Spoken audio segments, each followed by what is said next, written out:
Welcome back to another episode of the Velo podcast.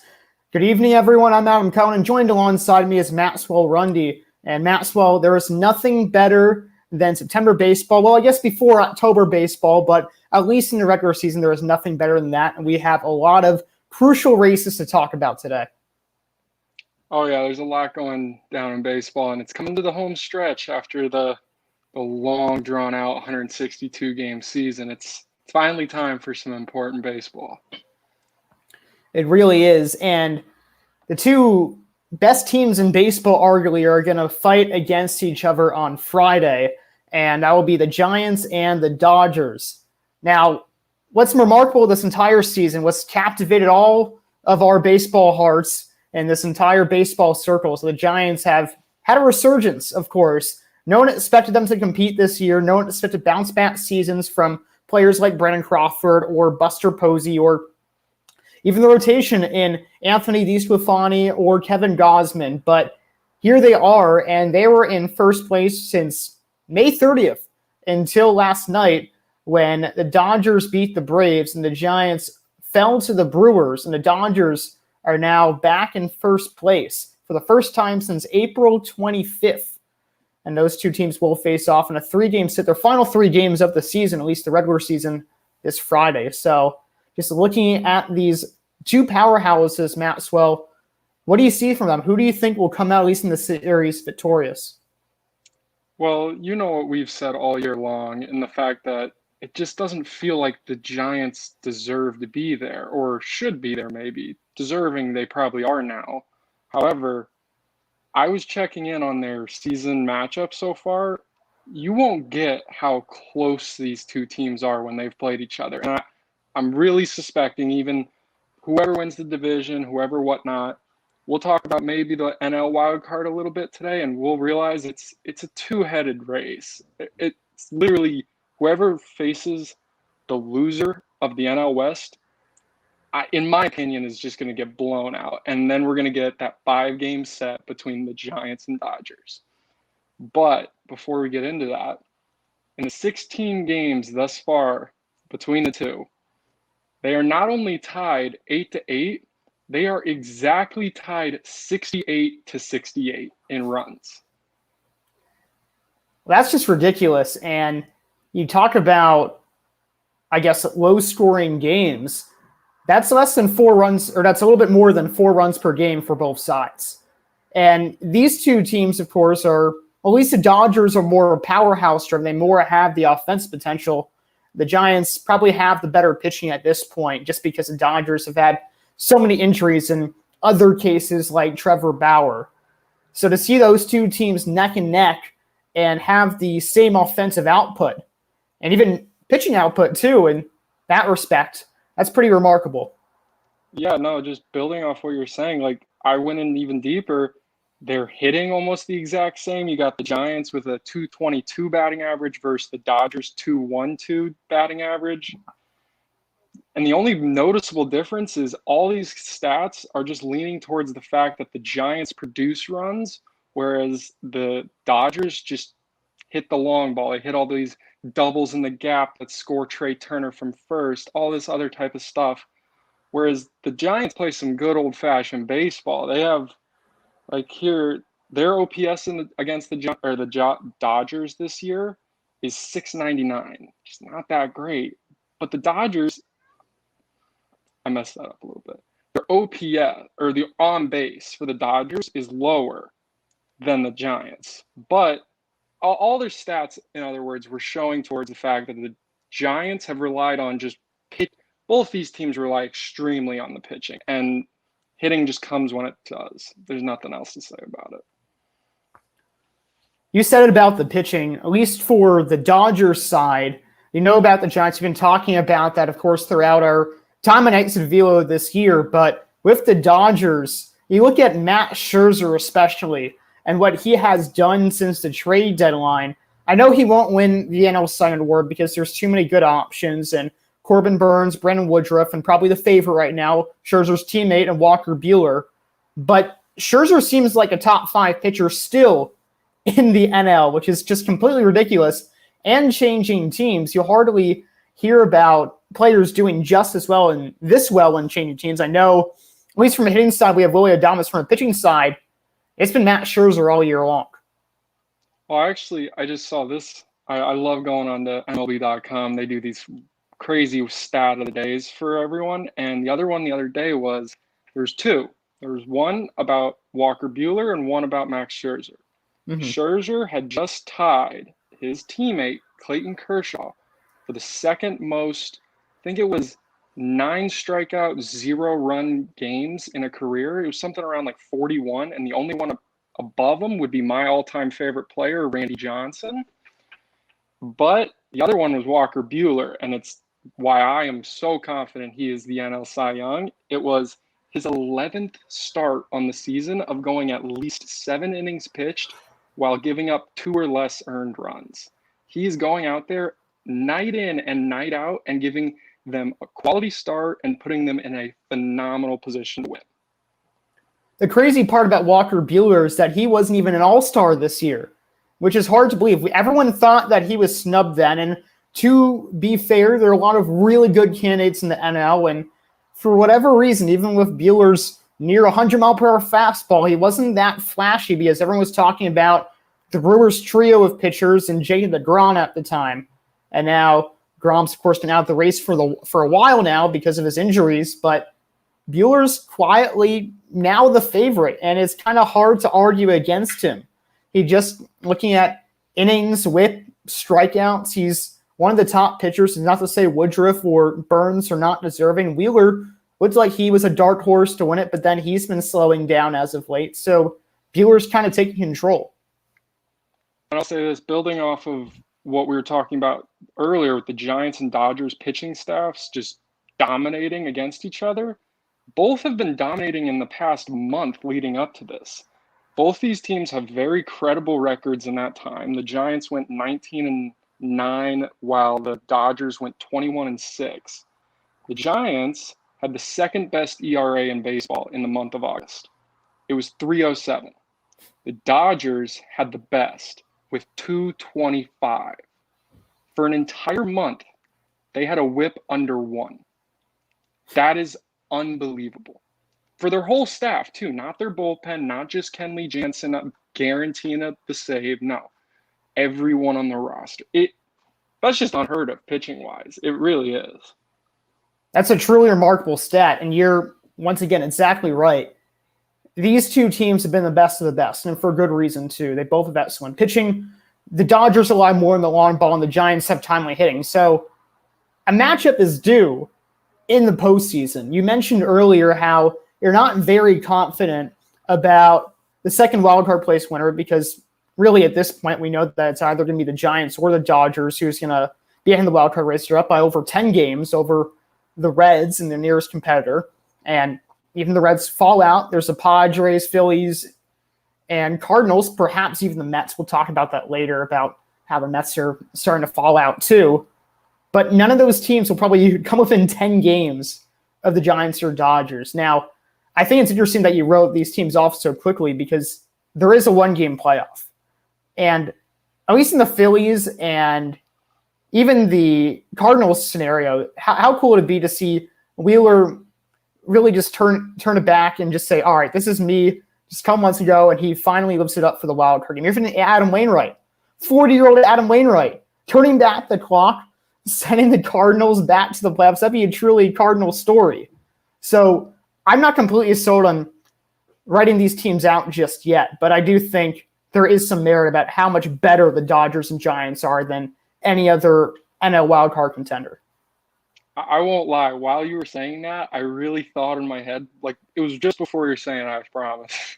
But I was like, wow, a Wheeler-Buehler matchup would be crazy. The only thing better would be Wainwright out pitching Buehler, which would just be, I can't even think that's going to happen. It's just so absurd to think about. But I think the second wildcard spot's interesting. It's sort of interesting because of just everyone being okay. The Reds aren't even that great. They had unbelievable hitting for like a month or so there. Joey Votto's almost an MVP candidate, I'd argue. if not is. They have the two that were killing it all year, Castellanos and Winker. Winker, yeah. But they're average. They're so average. The thing they have going for them is they have the second easiest schedule, whereas the Padres have the hardest schedule. And I really never looked into strength of schedule ever in my life until this year. And I feel it really matters down the stretch, like more so than in any game. They all add up eventually. But when you come down this stretch and you see, oh, the Braves have the third easiest schedule, whereas the Phillies have the easiest, it's not a big deal, right? No, when you look at the actual like teams they're set to play, there's a huge drop off between just those three spots. But I really expect the Padres, the Reds, even the Cardinals, and the Phillies. The Phillies are my sleeper. I wrote an article not too long ago about how they were going to command the NL East, and it's more so than the Braves. But I think the Phillies could really sleep their way in. They're on a 5-game winning streak, or 6 games after today. But I think everyone's just going to stay right around 500, and it's just going to stay where it is. The Reds just have too easy of a schedule for them to lose it. And I certainly agree with you on scheduling too, because the Padres, for example, they have at least 2 series apiece with the Giants and the Dodgers. They're also playing the Astros too, one of the best teams in the American League. And you're comparing that to the Phillies, who were just able to win 3 out of 4 against the Diamondbacks. And any team really who's in even a 500 team, they will be able to do that. It matters. Or just going to the AL for a second, I know that the Yankees-Rays have distanced themselves. We can start getting to that. Yankees are 7 games behind the Rays. They're probably not going to catch up, especially the Rays just snapping their 9-game win streak, just one of our titles of the show. But the Yankees are playing the Orioles 7 times. And that's going to matter because the Rays just played the Orioles and they went 18-1 against them this season. So there's so many stellar teams in both sides. It has a merit. I've really looked into what Buster Only tweeted the other day, and I think I said it on our last show about how just bad the competition is in baseball right now. There's never been teams like the Diamondbacks and Orioles be as terrible as they are. The Orioles are already eliminated. Which I saw that. Isn't. Yeah, it's just, and I'm pretty sure the Diamondbacks are a game away from being eliminated. Like, it's just extraordinary how terrible they have been. And that's not even to count out teams like the Twins, the Royals, the Pirates, Rangers, Rockies. All these teams are just complete bottom feeders, like way down there.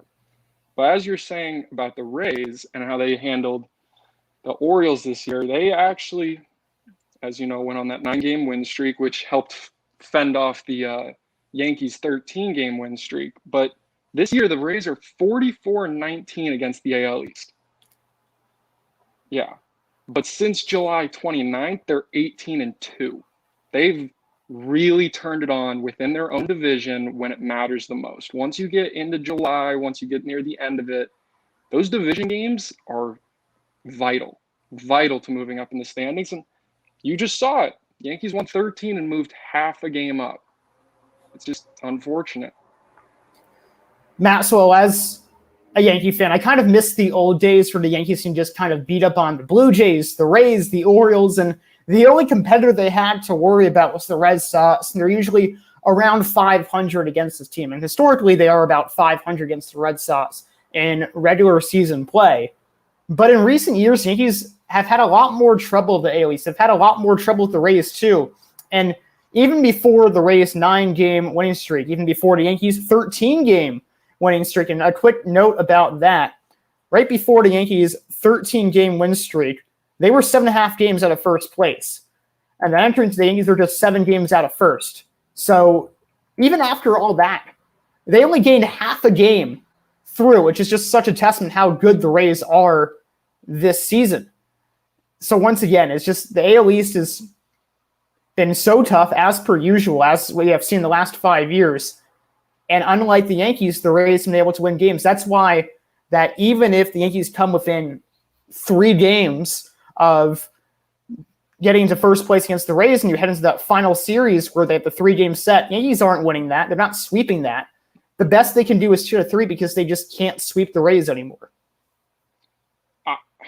You're so right about that. I remember early on in my life watching us play the Yankees, and it was disappointing. It was just like, wow, this huge franchise with all these rings, all this money, just coming down to the little minor league dome that we have called Tropicana Field and just beating us. And it's home fans there. They have way more Yankee fans at Rays games, way more. It's not even close. But I think the Rays, it was actually, I was just talking to a friend about it. It was the first article I wrote for Back Sports page was about how the Rays are just the most disrespected team in possibly sports history. I'll go back. The Rays made the playoffs, I think, like 3, maybe 4 straight years now. 4 if you include this year, I think. Yeah. Before that, they were in the World Series in 2008, maybe made the playoffs the next year or so, but then they were just not that good for those 6 or 7 years. They were good. The world just didn't care about them, and the Yankees were great. It's just the Rays always continuously get overlooked, and they lead the baseball in runs per game. They lead the baseball in runs after the 7th inning. They lead baseball in bullpen ERA. It's just crazy how much stuff they are just better than in the rest of the league. And you got the Yankees and Dodgers spending $200 million more. It's unfathomable. You said it. The Rays, you look at their losses this year, and Charlie Morton and Blake Snell, which caused so much controversy that even Wendy came in and just roasted the life out of the Rays, which was hilarious. And Snell hasn't been great that year. Morton's surprisingly had a really good season, even though it didn't look like it at first. But they've been just fine. They don't even have Tyler Glasnow right now. They don't have Rich Hill, who was probably their best pitcher in the first few months of the season, too, or right up there with Glasnow when he was still healthy. And they're still finding ways. They don't have Diego Castillo anymore, and he was such a huge part of their bullpen. But they keep finding ways. And there are two names that pop out. 3, I'll add Luis Castillo because he dominated against the Red Sox the other night and is looking to be a borderline ace going to the playoffs. And know that this is a guy who spent the entire year in the minor leagues, essentially. Wait, do you mean Patino? Yeah, Patino, sorry. You're good.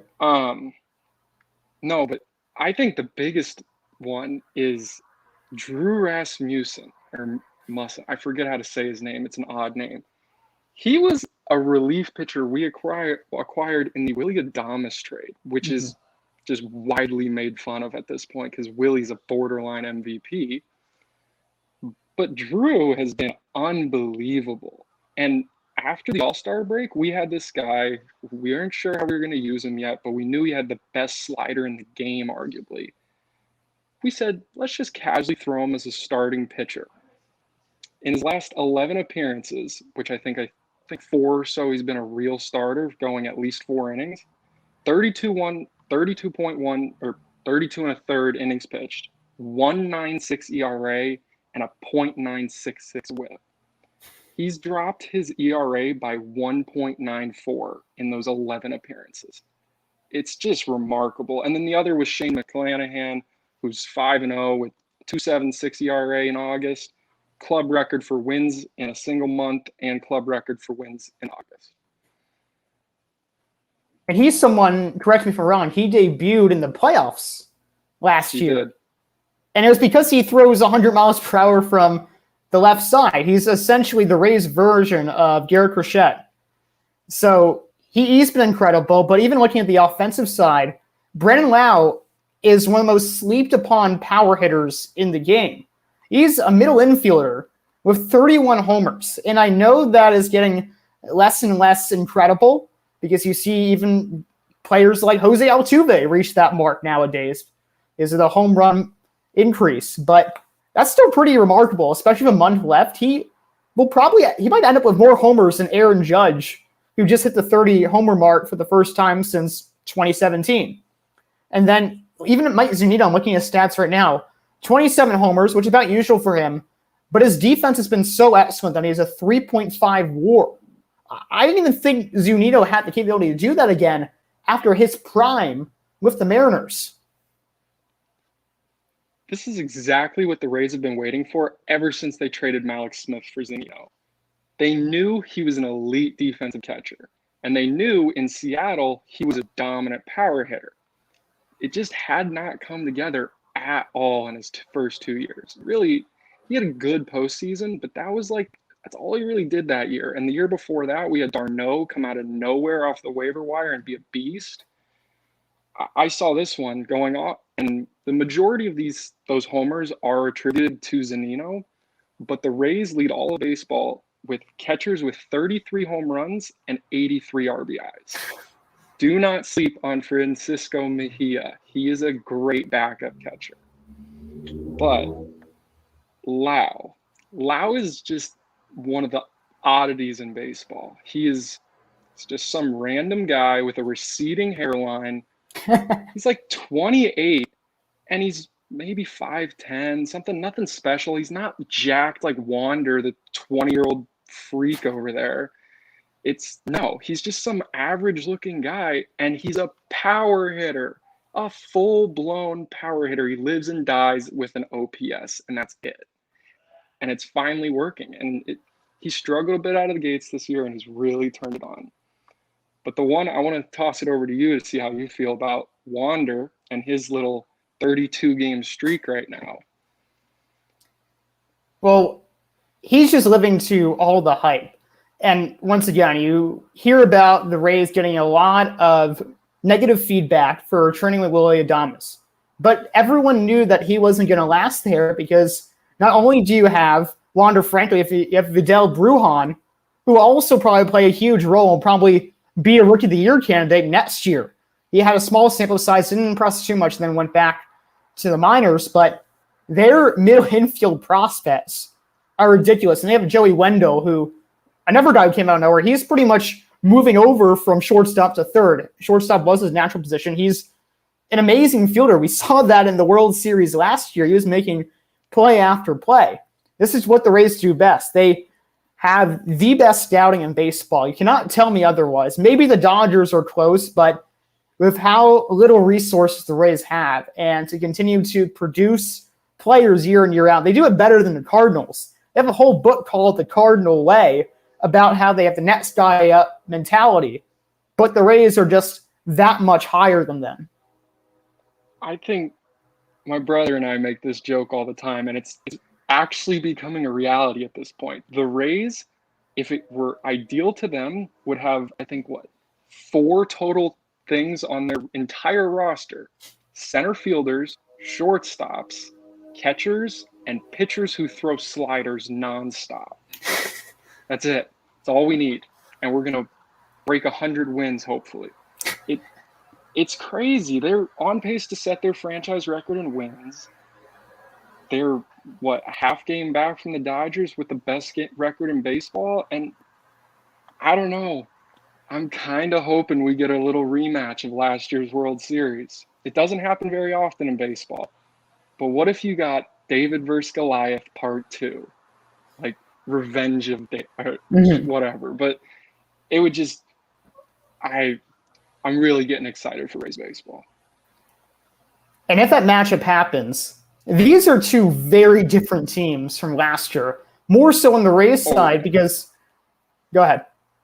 Oh, yeah. I was just going to completely agree with you. The Rays could not look any different. Like, they have a good amount of carryover, but that's just normal. Baseball is a sport where you keep people for 6 years usually. And the Rays have so many different players. They've used so many different pitchers all year, and that's what they did the year before too. Before I'll let you go real quick, just think about this. We haven't seen, as a Rays fan, Chaz Rowe or any of those pitchers from the year before COVID in 2 years because they've just been nonstop hurt. Yeah, it is very incredible. And like we were saying earlier, this offense was not seen very highly last year. That was really the biggest thing. And they were able to hold their own against the Dodgers. You always think about Blake Snell's Game 6 and if they had just kept him in, because they probably would have forced a Game 7. That would have been completely insane.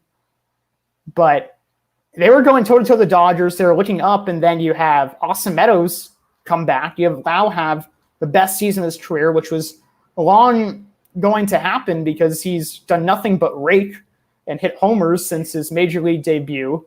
If Rosarena coming back for year 2, and then Franco in the mist. So clearly the offense is getting better, but no one really thought that. They thought that it was just they were just going to get worse the entire time. And I think you brought up a great point. Rosarena, who's a rookie, by the way, wasn't even a rookie when he was setting all those MLB records in the playoffs. He, since the All-Star break, has the second highest OPS, and it's completely really getting overshadowed by Wander's reached base safely streak.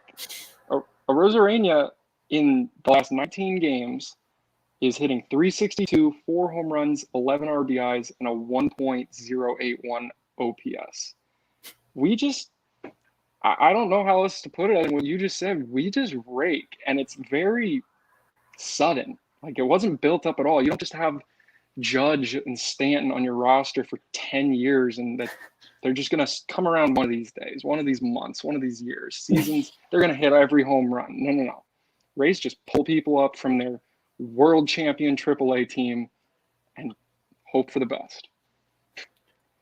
I love them as much as I hate them. Being a Yankee fan, they're such a nuisance, but you have to respect what they're doing. And this is why, and I'm sure you'll agree with me, Maxwell, I think the Rays will end up with the best record in all of baseball, because I think with the Dodgers and Giants, I feel like they're going to cancel themselves out. And this weekend's also a good way for that to happen too, because the Rays will capitalize on this. Look like they're going to capitalize in the weekend. And they're only a half game behind the Dodgers for the best record. And that's so important because the Rays probably are going to have the best record in the AL, but they could clinch that throughout the entire postseason. That's how it works now. It's not with the All-Star game like it used to be. And frankly, they deserve it. They haven't had as much peaks and valleys like the Dodgers and Giants have had since the All-Star break. They've probably been one of the best teams in baseball, I would say, over the All-Star break and over the entire. There hasn't been a lot of flaws on their team. I swear, you just keep making me think of these funny things right when you're saying them. Just imagine now. We got the $250 million Dodgers, Game 7 in Tropicana Field. A stadium that religiously sells maybe 9,000 tickets a night. Maybe. Tickets as cheap as $10, $11. Most expensive being $250. The World Series there, oh, bring in all these fake Rays fans. I would love to see it. I don't care. I want the stadium. I want a new stadium, but I want them to stay. And if we can have a home World Series game like we should have last year, it could really spark some interest in the Tampa Bay St. Pete area. It probably could save their franchise in Tampa Bay too. You have to imagine that a lot of those Montreal discussions can maybe go away if they perform that well. And I guarantee you, because I know that a lot of Yankee fans, for example, a lot of them are fake fans. And I'm not saying that's with every Yankee fan. I'm not saying that each franchise doesn't have that their own, but the Yankees seem to have more of them just because they're usually the team to beat. You have to imagine a lot of those Yankee fans that go to see Rays games would see them for the Rays now. Oh, yeah. There's no doubt in that. And that's not even to say the Rays don't have a bad fan base. They have a terrible stadium location. It's not near Tampa. It's sort of near St. Pete, but St. Pete's not the biggest anyway.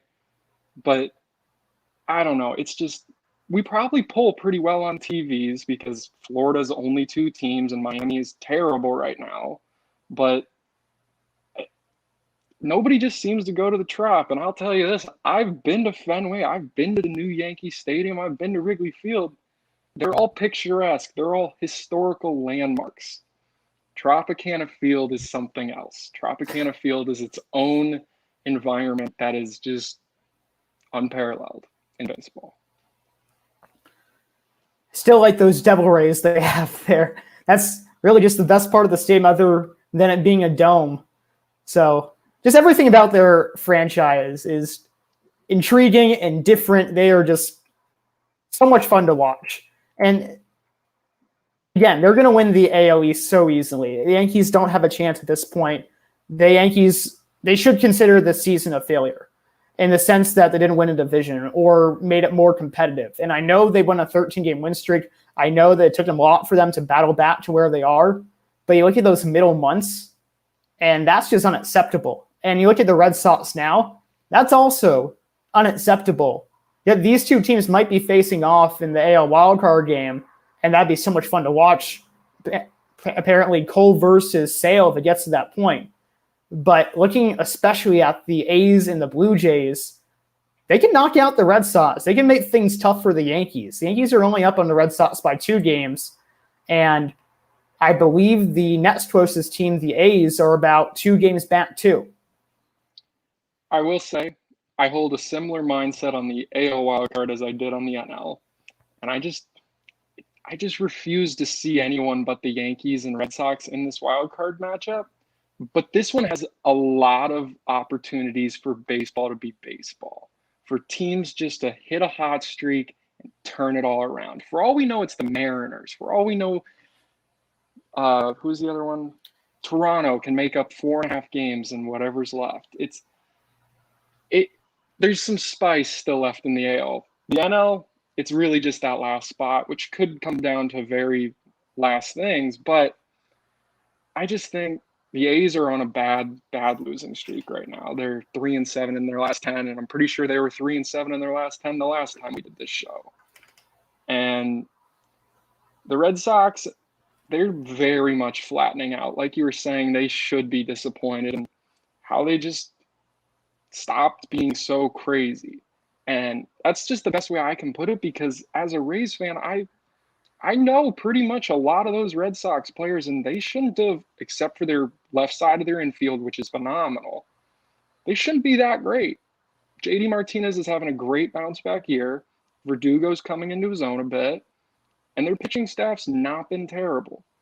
But now they're all coming back down to reality a bit.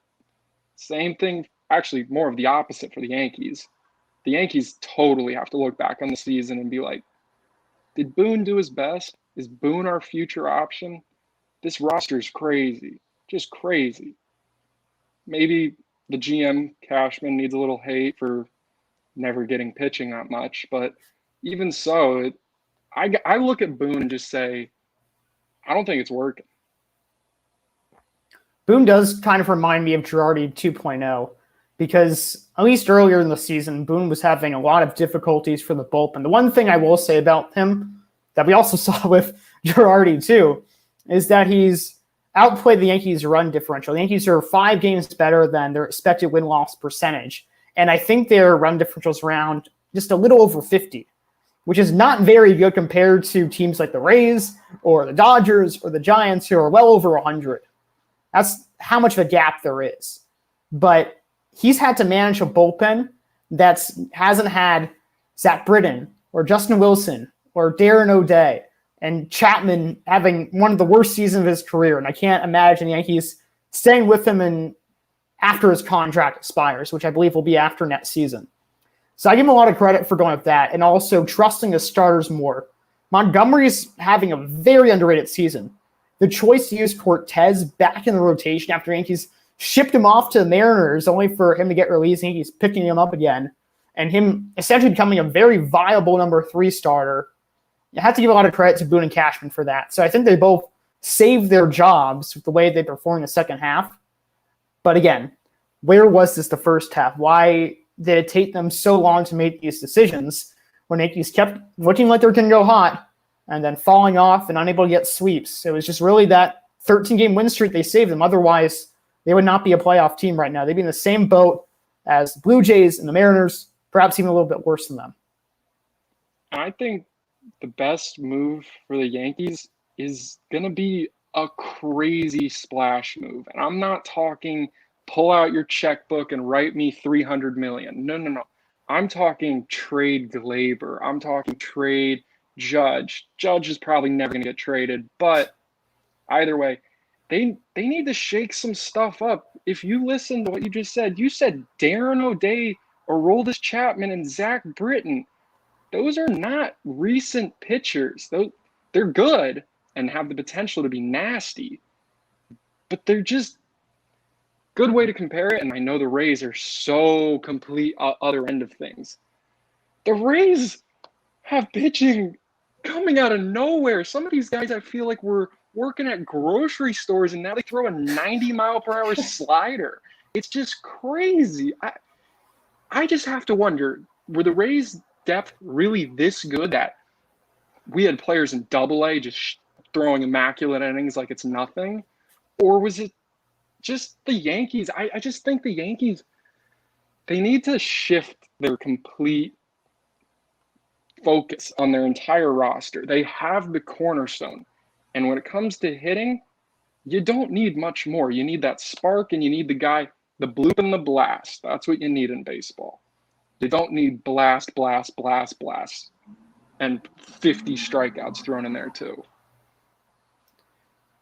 You almost, with the Gleyber Torres trade idea, you almost make me think, why not just give the kid Andrew Velazquez a chance over a whole year? Because he looks pretty decent. He's homegrown. He has a lot of spunk. And you have to imagine that he was a pretty big factor over the Yankees' 13-game win streak. Why not give him a chance? Why not have someone to back him up? Maybe trade Gleyber. But this is a team who feels like they are archaic compared to the rest of teams in baseball. The Dodgers do it the best in terms of big money teams and already worked out with them the World Series last year, which finally paid off for them after, 8 straight division titles. And they finally did it. And they can't be the Rays because the Rays do this without a lot of money. And he's always big spenders. So they need to find something else. And I think you're right. I think they need a bunch of random bullpen arms. Maybe it's Steven Ridings, who was a substitute teacher and throws 100 miles per hour. And could probably be like a closer at the future, especially if Chapman's going to be in his last year next year. They need something to change. And you're right. They don't need much more hitting. Or if they do, they need more contact hitters. So maybe he looks like a great sign before this season, but he's old. He's 33, and he's probably not going to get any better. And he had a huge 200-point OPS differential going in the negatives this season. So they need someone with life. They need someone who has contact skills, and maybe they'll be able to pull a championship from that. Yeah, the Yankees are just interesting to me. They always do their thing. We're not doing much, and then boom, here's tons of money here. Here's a really unfair trade that the other team just accepted for some reason. It's just, I don't know. They're just the failure version of the Dodgers. The Dodgers, how long? Question for you. Do you know how long the Dodgers were bad to get all those prospects they got? It doesn't seem long because I know they had that 2008-2009 stretch, and then it just took 4-ish years before they started going back to the playoffs when Puig came over.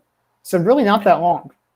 And yeah, Puig's a perfect example. You bring in, he's foreign signed. I understand that's different. That's how we got Wander and Arozarena. It's not so much draft picks and development, but you go way back to the Puig days. Oh, this is the next big thing in baseball. And they produced that every single – they did it at Gavin Lux, Dustin May, Cody Bellinger.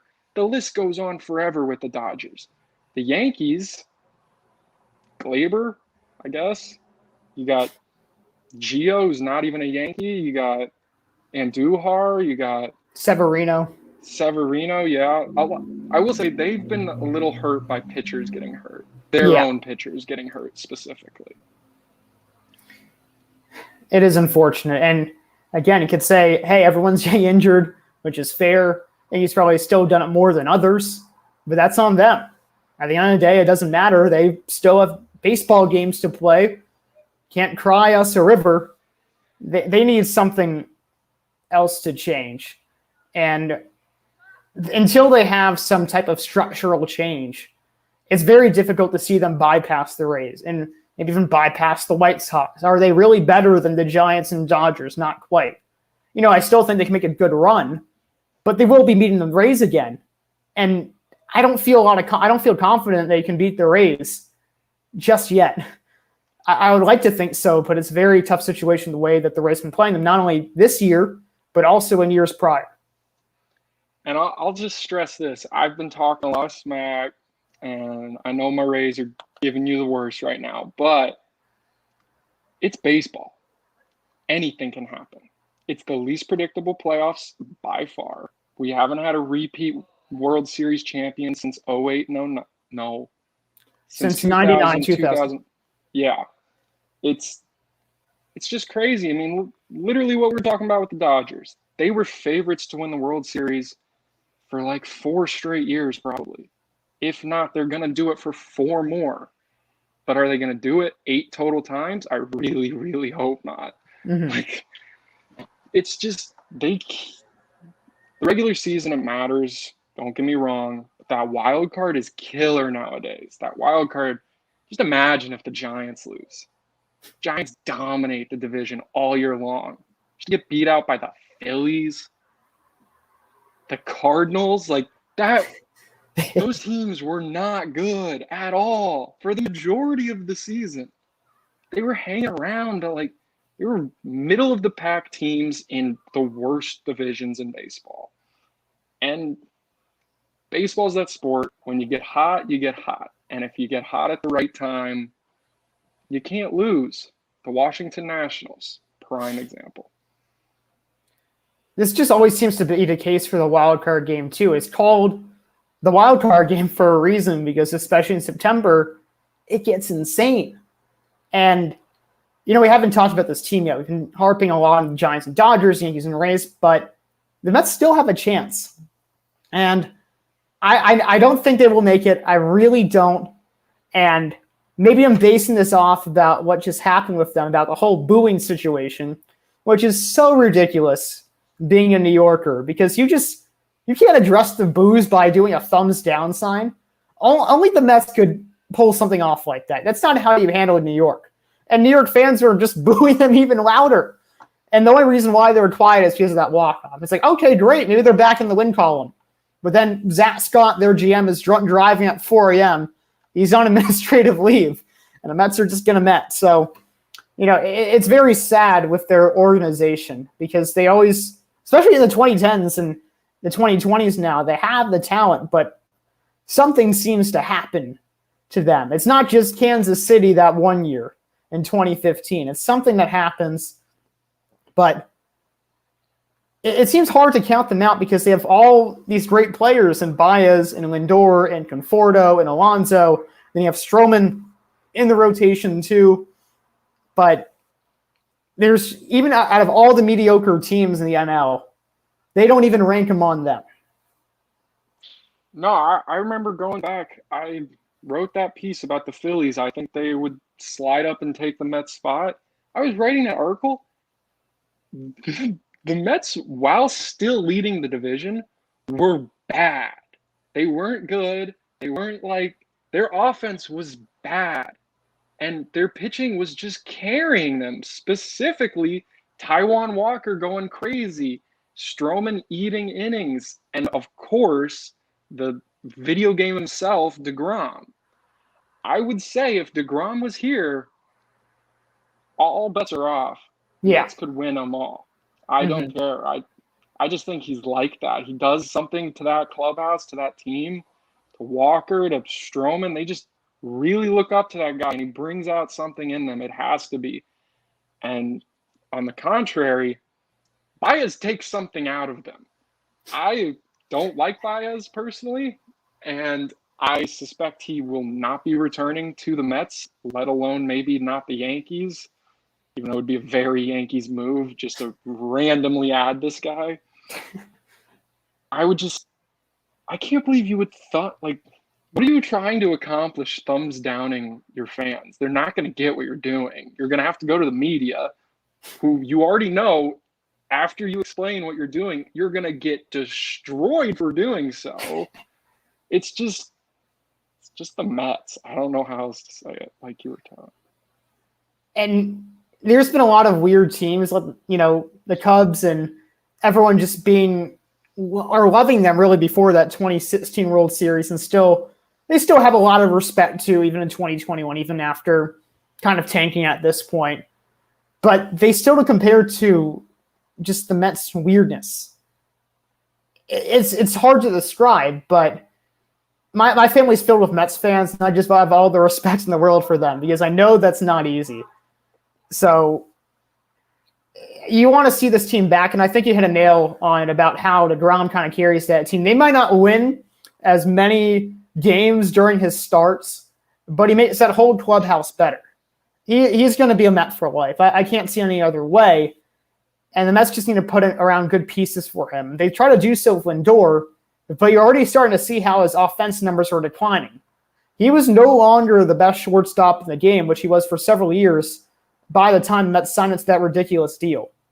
He was well without that mark for a couple of years. And then they give him $300+ million. And he's having the worst season of his career. And I don't know if it's going to get that much better for him over the next few years. Maybe it's a one bounce back season here and there, but I don't see that consistency again. I don't know. I've talked about my general disliking of Kevin Kiermaier. And I think it's more of my just sort of traditional loving of David Ortiz, Prince Fielder, these guys that are just, as most sports fans would say to them, not athletes. They just go up there and hit bombs and don't even field half the time. It's just, I think all this war and all this analytics, and I'm fully about it. I love me some statistics, obviously. It's just the defensive ones I'm not in love with. I think Kiermaier does a ton. I think catching defensive stats are super important. I think you need a center fielder, a competent shortstop, and a good catcher. It's just, you don't need to be paying them, specifically the ones that are strictly the defensive ones, ridiculous amounts of money. Andrelton Simmons is the prime example of this. He was overpaid when he went to LA, and now he's overpaid doing nothing with the Twins. It's shocking to me. Defense is important. Defense wins championships or whatever. Baseball's a little different, I guess you would say. But Lindor, once again, lots of my friends loved him growing up. Lots of my friends loved him when he was in the series with the Indians. It's not all that. He is a switch hitter. I love me a switch hitter. Yeah. But it's just not there. It wasn't worth it. You also see the defensive numbers too, how breakout defensive stars the very next year, they won't be as highly touted. There's something off about it. Like, for example, Aaron Judge. You see his arm, and it's ridiculous. And don't get me wrong, I think the fielding's got a little bit worse this year. But to rate him, at least in defensive war on Fangraphs, as a negative defender now, when he was comparable to Mookie Betts just a couple of years ago, I don't see that type of switch. Defense seems like it doesn't erode as quickly as offense. Sure, there might be some players, but they don't track it that well. Even I made this comment last week about how Baseball Reference doesn't even know how to track framing for catchers, for example. And that's why Molina is not as high on the list as he is on Fangraphs, who does keep track of framing. They're still trying to figure it out.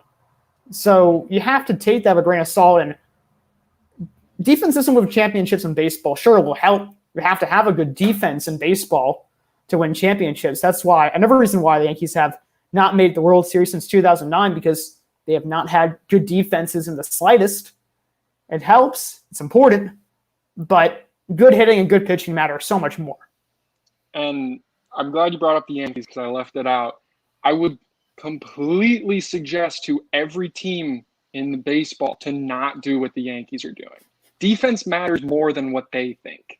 It's just, it doesn't matter to the extent that you need Rays, Manuel Margot, Randy Arozarena, and Kevin Kiermaier. Those are all center fielders, according to websites and everything. Arozarena, I am confident, can play center. He's not going to. He probably won't ever, honestly. There's nothing wrong with him in center. He's just not the studs we've had out there. He's not the BJ Upton who's got strides that are 20 feet long. It seems like it's not Carl Crawford in left. It's not Kiermaier in center. And Kiermaier might be the best of them all, honestly. He most definitely is. I don't know. You need break it down like the traditionalist. Like I was saying, you need your sprinter in center who's going to cover all the ground, make a good throw when he needs to. You need your cannon in right, and you need your basically a DH in left. It's a proven formula. It's fine. Babe Ruth could play the outfield. It's no big deal. Well, Babe Ruth did have some. He's still over 100 bases. I mean, he got caught about 50% of the time too. Yeah, you're right. You have to combine the analytics and the traditional values. You can have a third baseman of a can. You can have a shortstop who's more defensively savvy. You have a catcher that throws out runners, and the three outfielders that you described. You can have black holes at first base or at third base occasionally, or in left field. But you can't have bad fielders at the positions where you need them the most. And you're so right. I'm sorry, I have to go back to the Yankees real quick, but I don't know if I've watched more pain in my life than watching Gary catch. It's just sad. I really honestly believe I might be a better catcher. Now, maybe not when Garrett Cole's throwing 99 that moves a ton, but he's just, wow. How is he still a catcher? How does someone look at Schwarber and Bryce Harper and say, nah, they're not catchers anymore. They can't do it. And I guess it's probably knee problems for them, but Gary's probably one of the better defenders out of all the ones they got. I mean, Stanton actually did look pretty good when he went back to the Marlins and was playing defense again. Mm-hmm. But I don't know. You just need to find the balance or commit. Committing works, I guess. The Yankees should be better than what they are even without a defense. And the Rays are all about defense, and it's working. Their hitting's finally coming around. It's just baseball's so streaky. It's unbelievable. It is, and it will be a wild final month. Probably going to see one streak or another, and that will probably be the defining moment for several playoff teams probably. So we'll be back here next week on next Thursday. Probably be a completely different scenario. We'll be talking once again about the races because that's obviously on the forefront of every baseball fan's mind. But until next time, for my good partner and fellow baseball commentator, Maxwell Runde, I'm Adam Cohen, and you're watching the Velo podcast.